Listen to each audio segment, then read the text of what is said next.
Welcome back to the Balancing Act podcast. I'm Andy Temte. On the Balancing Act, we talk to business leaders and industry experts to explore the balancing acts we play in our professional lives and learn about the events that put rocket boosters behind their career success.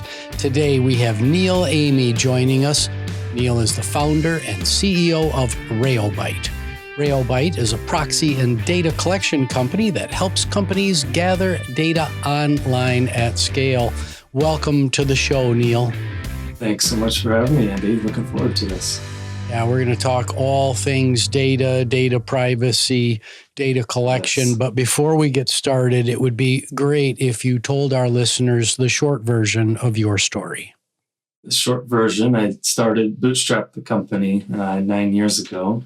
Started it, but I kind of always say the company started when I was 14. I made my first dollar online, and through there I was just fascinated that you could make money online. And year over year I tried different ideas, and finally this company just kind of took off, and it's been my baby ever since. Cool. So at 14, let's explore that a little bit more. What was your first entrepreneurial experience? I can't remember which one came first. One was I was like just selling in-game currency on a video game that I played for real life money. Or the more real world one was I wrote an article on Fiverr or Fiverr.com. I wrote an article for $5, a 500-word article for SEO purposes. And that's how I got into the world of SEO and internet marketing from that. Excellent. If you have to pick one event in your life that was just a key accelerant for you, just put those rocket boosters behind you, what would that moment be? This company taking off, really. It was the 100th idea since I was 14 and I was 21 when it took off. And that on our first 3 months of business, it was just another idea. I was expecting maybe to make $1,000 or something. And the first 3 months was $100,000. First year was 1.1 million. Year two was close to 3 million. So it was a literal rocket boost in those first years. That's great. So have you always had that entrepreneurial bug? What can you tell others about kind of surviving and thriving with that entrepreneurial bug inside you? Yeah, that's it. It's try. I never thought of this company as like, it was never like the one shot to make it. I was just always just trying a new tool or a widget or services. I would just sell SEO services myself. And then I would learn from customers like, okay, what are they asking for when they're asking for this service? Let me go create a product on that and try selling them that product. And just over years and years and years of new ideas, I was able to finally hit one. Now with this current company, we've had to more or less stay in our lane, and I actually have felt myself kind of losing some innovative qualities and entrepreneurial qualities because I'm just in one successful company. So I do kind of miss those old days, let's say. Well, I think you have a few more turns left in you, Neil. Rayobyte looks like a really cool company. So let's really start there. Can you give us a 3-minute elevator pitch? And while you're answering, Rayobyte is not an obvious value proposition for most people. If folks went to your website, they would kind of scratch their heads and go, what really is this? So while you're answering, imagine that my 83-year-old mother is sitting here with us and she'd like a working understanding of the business. That's difficult, depending on if your 83-year-old mother buys flights or car rentals, which I think can target a pretty wide audience. Oh, yeah. And so if you've ever bought a flight online, if you've ever bought a car rental, if you've ever bought an e-commerce item on Amazon, you as a consumer, let's use flights for an example, you search from one place to the next. What do? You look at the list of flights and find the cheapest one on usually like a search engine like Google Flights or Booking.com or Skyscanner. All these sites are like search engines. Well, the way that they're getting all these prices in from Delta, from United, from American Airlines, et cetera, they bring that all into that user interface for you, the consumer, to choose the cheapest price. The way that they're doing that, the underlying technology, is what we do. We help Booking.com and help the Google Flight type sites of the world get this data at scale so that then they can pretty it up and put it into a user interface for the consumer. Excellent. So let's talk data privacy. Before on the first half of the show here, I want to think about the individual. If an individual in our digital world only had three things that they could focus on, they only had the brain space for three things that they could focus on it as it relates to the privacy of their data and themselves, what advice would you give to them? I can share from what we've learned as a company who collects data, and we strictly follow what the current laws and the ethical practices are, which is we scrape data that is publicly available. We believe that the internet was made for sharing of information, and that the onus is if a user wants their data not to be scraped, they just need to lock it. So let's say you're on Facebook, for example, there's privacy settings where you can say, don't show my posts to the world, just show my posts to my friends. Mm-hmm. And then we don't go get it. There's a big case that really got a lot of things moving was the Cambridge Analytica case with Facebook. See, they were scraping behind a login. They were adding them as a friend to people and just this mass farming. And that's beyond. So one recommendation for consumers would just be turning your notification settings to make sure that it's tightened up and then just sharing it out in the world. Another one is with now the growing, more companies are data scraping because the data is valuable. There's now laws in place. There's one in California that's pretty popular called the CCPA, California Consumer Protection Act, I think, or Privacy Act. But basically, as a consumer, you can go to their site. You can say, hey, put me on your list, the CCPA list. And then ethical companies like ourselves, we abide by that and make sure that we're not gathering data from the people who are on that list. Or they can send us a notice and say, hey, you grab my data, and then we honor that. So those are like the two most major things. The third one I would say is social media is going to get your data anyway. So if you're on it, they have your data. They're going to find ways to monetize it. So get off social media if you want the full answer. But I know it's impractical. Yeah, then there's the whole financial side of things, making sure that your financial data is locked up. So I would ask our listeners to make brain space for that too. Your first point about going in and tweaking the privacy settings. So many of us, I see it. You see it all the time. They sit back, they complain, they moan that they're out there, but then they don't make the time to go into the tool and actually click those buttons and think critically and carefully about what data they do want to share, because your last advice is if you don't want to be on, then get off. And a lot of folks want to stay on. So exactly. So it's the best of both worlds kind of thing. Yeah, you have to choose and take the time. You want it all, and you're just not going to be able to have it all. Before we cut to a really quick break, what's one thing that the average person is typically totally unaware of as it relates to the use of their personal data by companies around the world?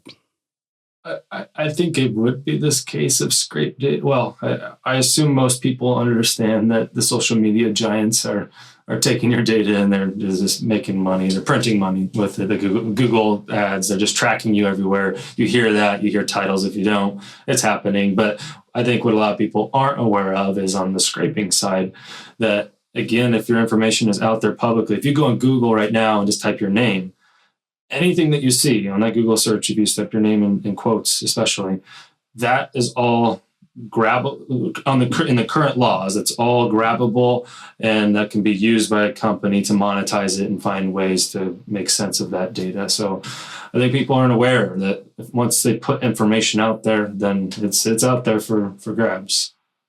What?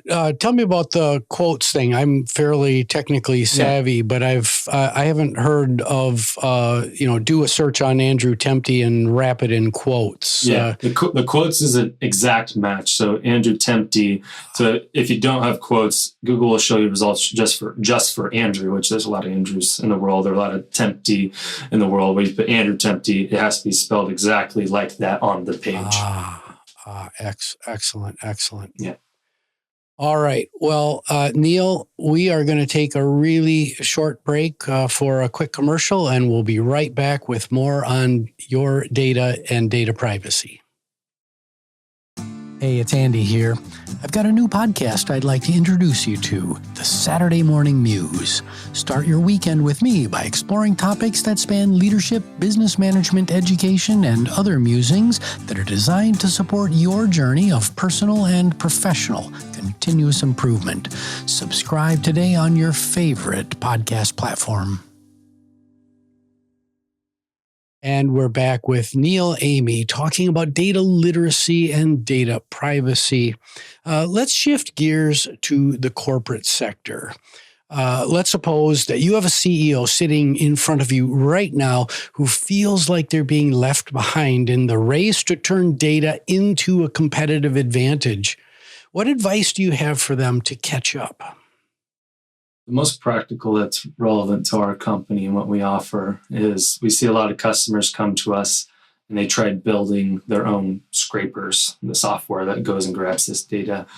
And we offer like a scraping API where they can just let us do that scraping for them, essentially. And what we try telling the people who are trying to build their own versus buy, is we've been doing this for 9 years now, over thousands of hours of engineering time, month over month. We have challenges we're always facing on how to do it more efficiently, how to do it at scale. And so we turn to ask those customers who think they want to build it themselves is do you want that to be your core business? Instead, focus on what you are only good at, the one thing in the world that only you can do, and then outsource everything else, scraping being one of it. Bring that data into your company. If you process data as a company, there you go, you have it. Or you bring the data to a data company who can also make sense of that, and you're finding ways to sell that to your customers then. Yeah, so I love your answer because it's really in the category of just because you can doesn't mean that you should. And in my experience, and I've got a lot of experience building technical tools, large technology teams, and I've been convinced as CEO over and over again that, oh yeah, we don't need to outsource this piece of our tech stack. We can build that ourselves. And then I say yes. And 5 years later, what we have is more technical debt in our backpack weighing us down and holding us back from moving forward because we made that decision to build versus buy. So, it's obvious to me here in 2024 that your type of tool is, unless that's something that you want to really do and that is your competitive advantage, then outsource it to Neil Emeigh and his team, because I don't want to be sitting here 5 years from now worried about a rebuild of our data scraping tech, right? Yeah, exactly. And our market's, it's very competitive, and it's a more or less an infrastructure product. So you get closer to commoditized pricing. And so to do it yourself, to try capturing that margin, it would be very difficult, especially in our industry. Yeah. So thank you for that. And, you hear this old tired phrase, now old and tired, that data is more valuable than gold, or, is your most valuable asset. What's your stance on that old tired phrase? You got that same CEO sitting right in front of you right now. Is their data their people are their most valuable asset, but is data really number two? Yeah. I just saw a talk from the conference, and the CTO of Vercel, which is a major front-end technology company. Anyway, they're big, billions. And he said this as well: data is gold, and here's why. In the context of AI, so you have these large language models like OpenAI or Claude that are consuming, sucking up data, and you ask yourself, wow, I never can compete with that. But you actually can't, because what they don't have access to is the data only you do, such as your customer information, your customer behavioral usage statistics, what your customers are using, not using, how are they interacting with your app, and how are they talking to your support people, what are they asking, what are they not asking. You wouldn't normally feed most or a lot of this into large language model for privacy reasons, and also it's your competitive advantage. So you look at the data that only you have, and no one else, not even your competitors have this same data, because it's unique to you. It's your customer, it's your dashboard, it's your system that they're communicating with. So now when you start looking at that, I'm an optimist where AI goes in this context, and there will be more AI models that will be more available to small business owners and SMBs that will allow you to just kind of throw kind of your own private data into your own model, and it will make more sense of it for you rather than having to use these third parties. Now you have quite an advantage, and you have this data machine that can run on your data. Yeah. So if data is like your second most valuable asset, again, people being the first for the vast majority of businesses, it seems like data literacy across an organization would be one of the most important training things that you need to train your people up on. Are you seeing data literacy as a skill in the workplace really being taken seriously by business leaders? I think I've seen some reports and stats about like kind of always developers have always been the hot commodity in the workforce, the highest paid and the greatest demand for good developers. And now I saw some report saying like data analysts, data science is now taking that over or getting close. It's somewhere up there because of this need to analyze and understand data. I think on the other side, though, for those who aren't data literate, I also wouldn't have a lot of concern. It should be something you should care about, but also on the other side, there will be tools and tools and apps and software that will make sense of it for you. As I said, from what I'm seeing, how quickly AI is developing, I think 5 years from now, you'll be able to throw just a bunch of junk data into a model. It might ask some questions. Hey, what about this? What about this? And can I structure it this way? Is that okay? And then you can kind of just answer it and then come out with a structured model that it would then put into a graph and a chart. And you can read a chart, a line chart, for example. So what I'm hearing you saying is that everybody in the company doesn't need to attain expert status because there will be tools out there. But would you agree, it's kind of a leading question, that at least a working knowledge of the company's data, where it's coming from, what it's used for, would be helpful for most folks? For where things are going, data is going to be more and more talked about. Hey, where's our customer information here? Hey, what's the usage information there? Where is this coming from? How is it structured? You in that department, in that team, should have quick answers to those questions, I think. Yeah, cool. So on the Rayobyte site, you make a really big deal about the ethical stance of the business, that you are Ethical Web Data Collection Initiative certified. So that's a really long acronym, EWDCI. Is there a way that you say that? No, it's that. Do folks try to collapse it to I don't even know how you do it. Right. It's a mouthful. We had the same complaint, but it was group decision. Yeah. So I've been part of many of those organizations, and I love how folks try to twist the English language to try to make it into a word. Anyway. Yeah. Can you clue us in on what some of the EWDCI,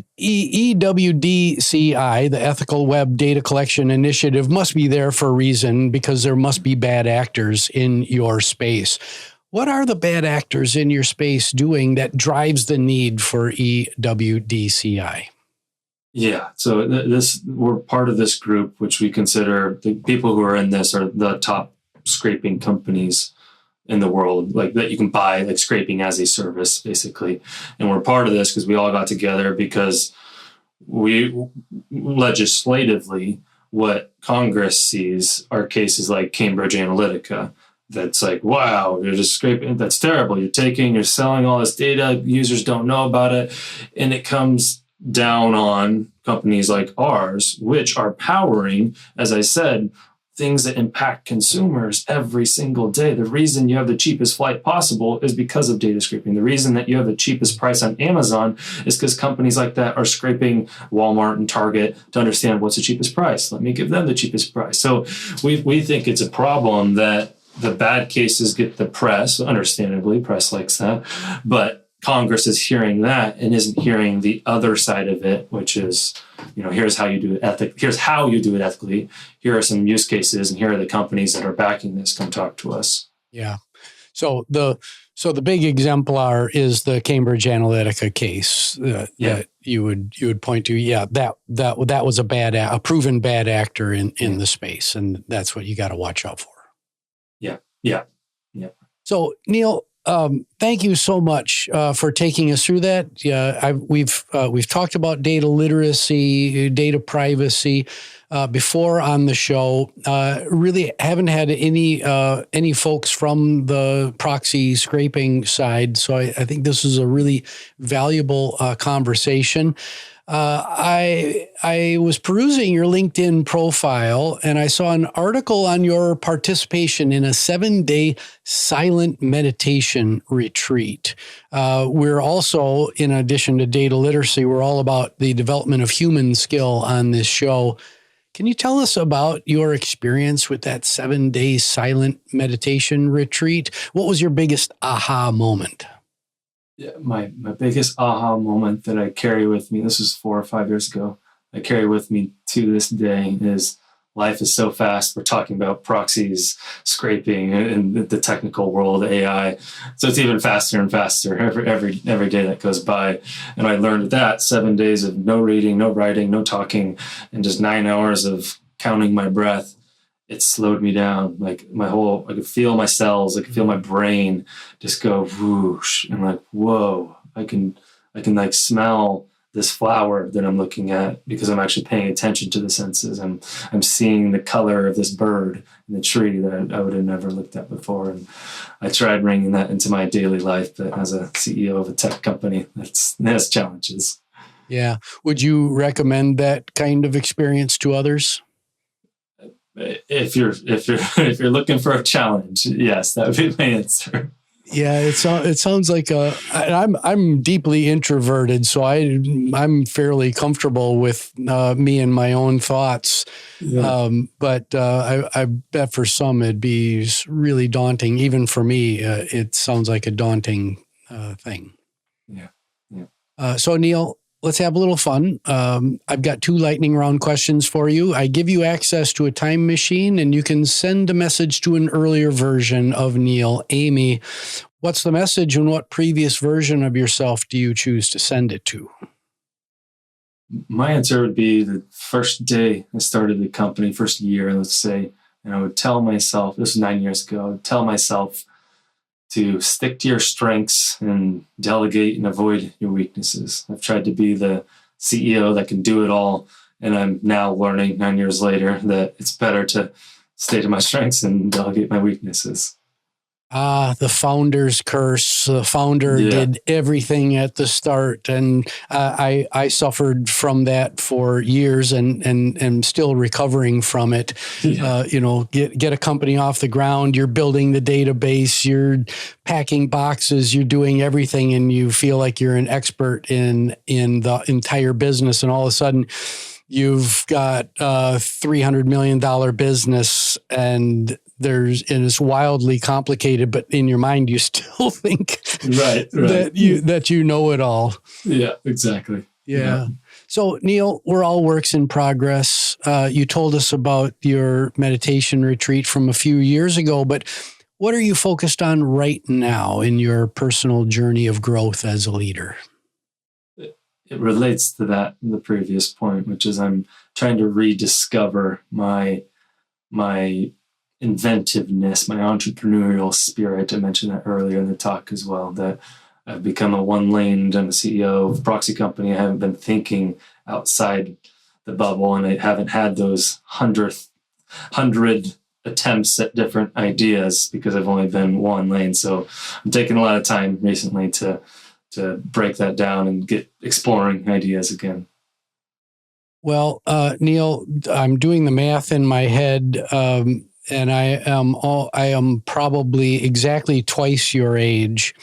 And I'm going to give you a little bit of hope here because I'm in one of the most creative places of my life at age 61. Oh. My band has an album coming out. Oh, sweet. I've written 2 books.